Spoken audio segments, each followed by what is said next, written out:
สำคัญภาวนานี่นะเพราะว่าเฮาจะมีเวรเยืองเวรที่เป็นหมู่เป็นครูเป็นสหธรรมิกแต่ในเรือนในศาลกับลูกเฮา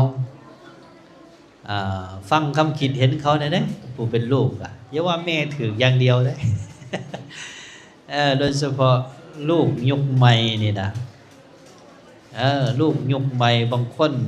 เขาก็มีไอเดียของเขาเลยอย่างเว้าวิธีการหาเงินถึงสี่สมมตินะผู้เป็นพ่อเป็นแม่นี่เป็นครูสอนถนัดในวิชาในเรื่องนี้แต่ลูกมันก็หาเงินอีกแนวอื่นก็เป็นนะสิฟังเป็นเวรเป็นแย่งให้กันนะตัวใดมันบ่ถือบ่ต้องลบกันนี่อันนี้แหละคือลักษณะของการใช้ภาวนาของคำว่าภาวนาคือการเปิดโอกาสเด้เปิดโอกาสให้กันและกันเพื่อที่จะได้แก้ไขปรับปรุงตนเองนี่คนโบราณก็เจ้ามักเว้าไว้เป็นแต่งเป็นกาบเป็นกรเนาะนี่อีช้างก็คนงูหู้เมื่อได้นี่เห็นบ่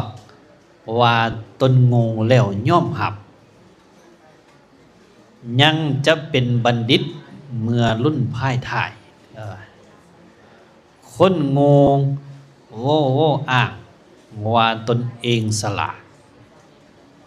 นี่นักปราชญ์เพิ่นว่าไว้คนนั่นงูอีหลีนี่ต้องรู้จักฟังหมู่นำต้องเปิดโอกาสให้หมู่ได้เป็นแสงสว่างให้แก่ตัวเองนะสอดส่องนะสอดส่องเพิ่นอาตมาคือกัน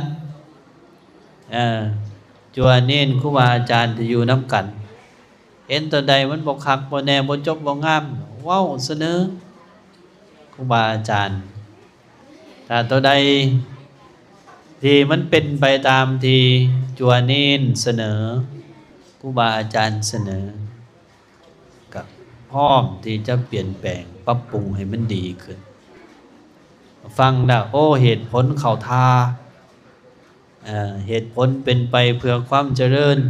เพื่อความสงบสุขของวัดของว่าของศาสนาก็เฮ็ด